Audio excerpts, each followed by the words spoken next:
Yo mga idol, kamusta? Sports Talk PH nga pala. Ang kikitain ni Pacquiao. Pag-usapan natin yan mga idol. Ngunit bago ang lahat ay huwag kakalimutang mag-subscribe at i-click ang notification bell button for more sports talk.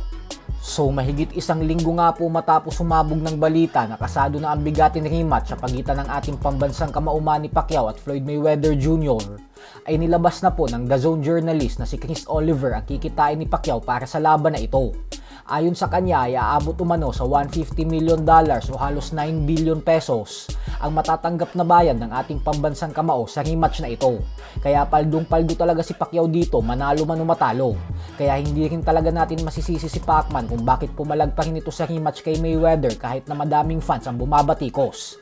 Kasi kahit isang normal na tao ay papayag na magpabugbog sa tunay na boksingero kung ₱9 bilyong naman ang kapalit.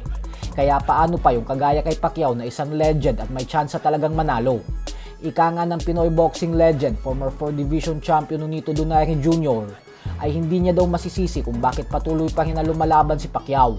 Kasi yung estado umano ni Pacman sa boxing na may kakayahang kumita ng limpak-limpak na milyones sa bawat laban hanggang ngayon ay pangarap ng lahat ng boksingero. Pero maliit pa daw sa 1% ng libu-libong boksingero sa buong mundo ang nagkakaroon ng ganitong klaseng estado kay Pacquiao. Kaya sa tuwing may mga bumabatikos umano sa paglaban nila Pacquiao at Mayweather at sinasabing pera-pera lang ang ginagawa ng mga ito, ay ilagay nyo ang sitwasyon nyo sa kanila at tanungin nyo ang sarili nyo kung hindi kayo papayag na lumaban kapalit ang milyon-milyong halaga sa loob lamang ng kalahating oras na pagsampa sa ibabaw ng lona.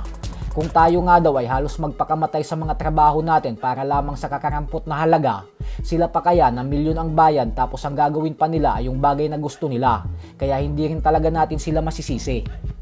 Sa kabilang banda naman mga idol ay binanatan nga po ng current undefeated WBC featherweight champion na si Shushu Carrington, ang Japanese monster na Oya Inoue. Kahit po kasi number 2 pound for pound best active fighter na ngayon si Inoue, ay tila wala pa rin respeto dito si Carrington. Ayon kay Shushu ay hindi daw isang lehitimong superstar si Inoue.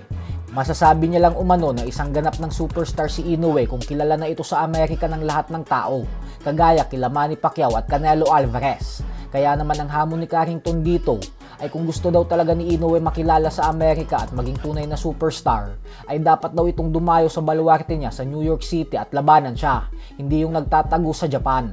Dito umano magkakaroon ng pagkakataon si Inoue na patunayan ang kanyang sarili. Pero sa palagay niya umano ay mabibigo pa rin ito kasi knockout daw ang sasapitin nito sa kanya. Bukod dyan ay kumbinsido rin si Carrington na kaya nananatili ito sa super bantamweight division ay dahil alam umano nitong may kalalagyan ito sa oras na umakyat ng featherweight kasi nakaabang na daw siya. Para po sa mga hindi nakakaalam ay 2 taon nang hinahamon at inaantay ni Carrington ang pag-akyat ni Inoue sa dibisyon niya. Subalit mas pinili ni Inoue manatili sa super bantamweight at labanan ang mga mandatory challengers niya. So hanggang dito na lang po muna tayo mga idol.